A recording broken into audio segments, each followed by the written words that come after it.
اعوذ باللہ من الشیطان الرجیم بسم اللہ الرحمن الرحیم السلام علیکم ورحمۃ اللہ وبرکاتہ۔ جی ویورز، کیا حال چال ہے؟ امید کرتے ہیں کہ آپ سب اللہ تعالیٰ کے فضل و کرم سے ٹھیک ٹھاک ہوں گے اور خوش ہوں گے۔ اردو ہسٹری کے معزز سامعین، آپ کو ویلکم کرتے ہیں آج ایک اور نئی ویڈیو کے ساتھ۔ اور آج کی ویڈیو کا ٹاپک، بلکہ آپ کو میں اس ویکنڈ کے جتنے بھی ہم نے اس ویکنڈ میں جتنی بھی ویڈیوز بنانی ہیں ان کے ٹاپک میں آپ کو بتا دیتا ہوں، تاکہ آپ کو ہماری آنے والی ویڈیوز کے بارے میں جانکاری مل سکے۔ سب سے پہلے ہم بات کریں گے، اور میں آپ کو یہ بھی بتا دوں کہ ہم انشاءاللہ کوشش کیا کریں گے کہ ایک دن میں 2 ویڈیوز جو ہے وہ اپلوڈ کیا کریں۔ ٹاپک کوئی بھی ہو سکتا ہے، لیکن زیادہ تر بایوگرافی، ہسٹری، اسلامی واقعات پر مشتمل ہی ہوگا۔ آج ہم بات کریں گے سکندر لودھی کے بارے میں۔ سکندر لودھی، جی ہاں، کون تھے؟ شہر آگرہ آباد کرنے والے بر صغیر کے ایک لائق حکمران کی بایوگرافی آج ہم مکمل تفصیل کے ساتھ بیان کریں گے۔ وہ شخص زمین کھود رہا تھا اتر پردیش کے شہر سنبھل کے۔ اس شخص کو شاید کوئی تعمیر کرنا تھی یا کوئی اور کام تھا۔ اچانک اس کی کدال کسی شے سے ٹکرائی۔ اس نے حیران ہو کر ہاتھ روک لیا۔ غور سے دیکھنے پر مٹی میں دبی ہوئی کوئی شے نظر آئی۔ اسے مٹی میں دبی ہوئی کوئی شے نظر آئی۔ اس شخص نے احتیاط سے مٹی کھود کر اس شے کو نکالیا۔ یہ ایک چھوٹی سی دیگ تھی۔ اس شخص نے دیگ کھولی تو اس کی حیرت کی انتہا نہ رہی۔ دیگ میں بہت ساری اشرفیاں چمک رہی تھیں۔ اس شخص کی خوشی کا کوئی ٹھکانہ نہ تھا۔ اس غیبی امداد سے وہ بہت مسرور تھا۔ اب وہ اپنی تمام ضرورتیں پوری کر سکتا تھا، خوشی خوشی زندگی گزار سکتا تھا۔ لیکن اس کی خوشی جلدی دم توڑ گئی۔ چند دنوں کے بعد کسی نہ کسی طرح یہ خبر عام ہو گئی کہ اس شخص کے پاس بہت سارا خزانہ نکلا ہے۔ ہوتے ہوتے یہ خبر سنبھل کے حاکم قاسم خان کے پاس پہنچی۔ انہوں نے اس شخص کو بلایا اور ساری دولت اس سے لے لی۔ پھر مملکت کے فرما رواں کو خبر کی۔ فرما رواں نے حکم دیا ساری دولت اس شخص کو واپس کر دی جائے۔ قاسم نے عرض کی، حضور، یہ دولت اس شخص کو ملی ہے جو اس کے لائق نہیں ہے۔ فرما رواں نے کہا، اے ناداں، اگر دینے والا اس شخص کو اسے لائق نہ سمجھتا تو اسے نہ دیتا۔ لائق اور غیر لائق سب اسی کے بندے ہیں۔ وہ جسے چاہتا ہے دیتا ہے، جیسا کہ اللہ نے قرآن پاک میں بھی فرمایا، تُعِزُّ مَن تَشَاءُ وَتُذِلُّ مَن تَشَاءُ۔ اللہ تعالیٰ جسے چاہتا ہے عزت دیتا ہے اور جسے چاہتا ہے ذلت دیتا ہے۔ یہاں پر بھی وہی ہو رہا تھا۔ یہ دولت اسی کے حوالے کر دیجئے، اور جب تک اس دولت کے لیے محفوظ جگہ تیار نہ ہو، اس کی حفاظت آپ کی ذمہ داری ہے۔ یہ حکمران تھے بر صغیر میں لودھی خاندان کے دوسرے فرمانرواں سکندر لودھی، جن کا 27 سالہ عہد علمی ترقی، امن، خوشحالی اور اعلیٰ انتظام کی خوبیوں سے عبارت ہے۔ سکندر لودھی نے اپنی بہترین قائدانہ صلاحیتوں سے کام لیتے ہوئے جو وسیع حکومت قائم کی، اس میں پاکستان اور بھارت کے پنجاب، مغربی اور مشرقی پنجاب، ہریانہ، اتر پردیش، بہار اور کچھ ملحقہ علاقے راجستھان کے بعض حصے شامل ہیں۔ ان کی اہم ترین فتوحات میں جون پور اور بہار بھی شامل ہیں۔ سکندر لودھی کا اصل نام نظام خان ہے۔ ان کا سن پیدائش تاریخ کی کتاب میں نہیں ملتا، لیکن تاریخ شاہی میں احمد یادگار نے لکھا ہے کہ سکندر لودھی نے 17 شعبان 1894 ہجری کو 18 سال کی عمر میں دہلی کی حکومت سنبھالی۔ اس لحاظ سے سکندر کا سن پیدائش 876 ہجری بمطابق 1471 عیسوی بنتا ہے۔ سکندر کا انتقال 923 ہجری بمطابق 1517 عیسوی میں ہوا۔ اس اعتبار سے انہوں نے تقریباً 46 سال کی عمر پائی۔ بر صغیر میں لودھی خاندان کی ابتدا کس طرح سے ہوئی، یہ جاننے کے لیے ہمیں تاریخ کی انگلی تھام کر 600 برس قبل فیروز شاہ تغلق کے دور میں جانا ہوگا۔ ہمارے ساتھ بنے رہیے۔ کابل اور اطراف کے علاقوں سے لودھی خاندان کے بہت سے افراد تجارت کی غرض سے ہندوستان آیا کرتے تھے۔ انہی لوگوں میں سے ایک ملک بہرام بھی تھے۔ بر صغیر کے مشہور حکمران فیروز شاہ تغلق کے زمانے میں ملک بہرام ملتان چلے آئے، جہاں انہوں نے ملتان کے حاکم ملک مروان دولت کی ملازمت اختیار کر لی۔ ملک بہرام کے 5 بیٹے تھے۔ ان میں سے ایک ملک کالا اور دوسرے ملک سلطان شاہ تھے۔ ملتان کے گورنر خضر خان تھے۔ ملک سلطان شاہ خضر خان کے پاس ملازم ہو گئے۔ ملک سلطان کو اسلام خان کا لقب دیا گیا۔ کچھ عرصے بعد انہیں مشرقی پنجاب کے مقام سرہند کا حاکم بنا دیا گیا۔ ملک کا کالا گودوالا کا حاکم بنا دیا گیا۔ ان کے باقی بھائی بھی ساتھ رہنے لگے۔ کچھ عرصے بعد ایک حادثہ پیش آیا۔ ملک کالا کا مکان کسی وجہ سے منہمد ہو گیا اور ملبے میں دب کر ملک کالا کی بیوی کا بھی انتقال ہو گیا.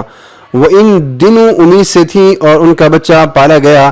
اس بچے کا نام بہلول رکھا گیا. ان کے بارے میں بھی ہم انشاءاللہ جلد ہی ویڈیو بنائیں گے. ننا بہلول ماں کی اغوت سے تو محروم تھا، تھوڑے ہی دنوں بعد باپ کے سائے سے بھی محروم ہو گیا.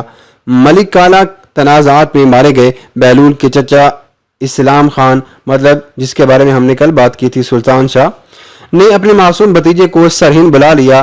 بہلول بچپن ہی سے بہت ذہین تھے. اسلام خان نے ان میں چھپی ہوئی صلاحیتوں کو محسوس کر کے ان کی تربیت پر خصوصی توجہ دی اور بڑے ہونے پر ان سے اپنی لڑکی کی شادی بھی کروا دی. اسلام خان کے بعد بہلول خان ہی سرہند کے حکمران بنے، جو خود اسلام خان کی خواہش تھی.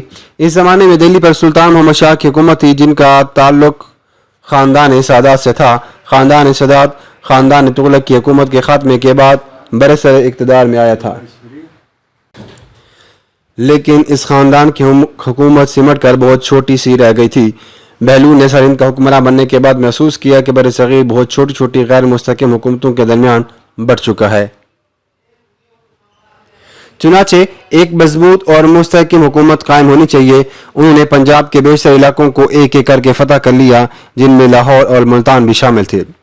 خاندان سادات کے سلطان محمد شاہ کا جب انتقال ہوا تو ان کے بیٹے علاؤالدین کو حکومت ملی. اس وقت تک صورتحال اور بگڑ چکی تھی. بہلول لودھی کے پاس مشرقی اور مغربی پنجاب تھا. گجرات، دکن، مالوا، جونپور اور بنگال میں الگ الگ حکمرانوں نے خود مختاری کا اعلان کر دیا تھا. علاؤالدین کے پاس صرف دہلی کا شہر اور چند دیہات رہ گئے تھے. آخرکار بہلول نے دہلی پر قبضہ کر لیا. بہلول نے مختلف علاقوں میں اپنے عزیزوں اور بیٹوں کو حاکم بنا دیا تھا. ان کے ایک بیٹے کا نام خان بھی تھا، جو بعد میں سکندر لودھی کے لقب سے مشہور ہوا. نظام خان کو دو آبا یعنی گنگا اور جمنا کے درمیان علاقے کی حکومت ملی تھی. بہلول لودھی کے بعد ان کے بیٹے نظام خان نے زمام کار سنبھالی. انہوں نے اپنے لیے سکندر لودھی کا لقب پسند کیا. سکندر کے سامنے بہت بڑی آزمائش تھی، کیونکہ اس وقت بھی برصغیر چھوٹی چھوٹی ریاستوں میں بٹا ہوا تھا اور ان ریاستوں کو یکجا کر کے ایک مستحکم حکومت قائم کرنے کی ضرورت تھی. سکندر لودھی نے 17 شعبان 1499 کو دہلی کی حکومت سنبھالی. ان کے سامنے سب سے پہلا مسئلہ اپنے خاندان کے افراد کو اس بات پر آمادہ کرنا تھا کہ وہ ایک متحدہ حکومت کے قیام میں مدد دیں. ان کے چھوٹے بھائی عالم خان راپری کے حاکم تھے. سکندر نے راپری کی طرف پیش قدمی کی. عالم خان راپری سے چلے گئے، لیکن سکندر نے انہیں بلا کر اٹاوا کا حاکم بنا دیا. دوسرے بھائی باربک شاہ جونپور کے حاکم تھے. سکندر نے باربک شاہ کو بھی اطلاع بھی اور دعوت اطاعت دی، لیکن باربک نے بھی انکار کر دیا. اس پر کنوج کے قریب دونوں فوجوں میں لڑائی ہوئی، جس میں باربک کو شکست ہوئی، لیکن سکندر نے فراخ دلی کے ساتھ باربک کو معاف کر دیا اور انہیں دوبارہ جونپور کا حکمران بنا دیا. اگلی مہموں میں سکندر نے کالپی کو اپنی حکومت میں شامل کیا. گوالیار کے حکمران مان سنگھ نے اطاعت قبول کر لی. 1491 میں بیانہ فتح ہوا. ادھر جونپور پر راجپوت ذمہ داروں نے قبضہ کر لیا. 1493 عیسوی میں سکندر اس طرف گئے. گکھڑ میں ہندوؤں اور جاٹ ذمہ داروں سے مقابلہ ہوا. خونریز جنگ کے بعد دشمن شکست کھا کر کھڑا ہوا. جونپور پر باربک کا شاہ قبضہ ہو بحال کروا دیا گیا. واپس ہوئے تو اطلاع ملی کہ باربک شاہ کو مخالفین نے پریشان کر رکھا ہے. سکندر نے باربک کو کمک بھیج دی. قلعہ کنست ضلع مرزا پور میں الہ آباد جانے والی سڑک پر واقع ہے کہ راجہ رائے بھیج چندر نے اطاعت کا یقین دلایا. پھر ضلع الہ آباد میں اوریل کا شہر فتح کیا گیا. 1494 عیسوی میں بھٹا کی طرف بڑھے. راجہ بھیج چندر کے بیٹے بر سنگھ نے بھی مقابلہ کیا، لیکن ہر عزمیت اٹھا کر بھاگ گیا. رائے بھیج کے بڑے لڑکے لکھمی چند اور دیگر چند ذمہ داروں نے جونپور کے سابق حکمران سلطان حسین شرکی کو اکسایا کہ سکندر پر حملہ کر دیں. سکندر بھی اپنی فوج لے کر روانہ ہوئے. بنارس سے کچھ فاصلے پر جنگ ہوئی. حسین شرکی شکست کھا کر پٹنہ بہار کی طرف بھاگے. سکندر نے ان کا پیچھا کیا. 1494 عیسوی میں سکندر لودھی بہار پر قابض ہو چکے تھے. حسین شرکی بنگال چلے گئے اور وہاں کے سلطان علاؤالدین حسین شاہ کے پاس بقیہ اپنی زندگی بسر کی. آئندہ چند دنوں میں سکندر ترہت کے راجہ کو اطاعت پر مجبور کر چکے تھے. 1495 میں سکندر نے بنگال کے سلطان علاؤالدین حسین شاہ کے علاقے پر چڑھائی کی، لیکن علاؤالدین نے امن اور صلح کی درخواست کی. فریقین میں صلح نامہ ہو گیا، جس کے تحت طے پایا کہ فریقین ایک دوسرے کی علاقائی حدود کا احترام کریں گے اور ایک دوسرے کے دشمنوں کو پناہ نہیں دیں گے. سکندر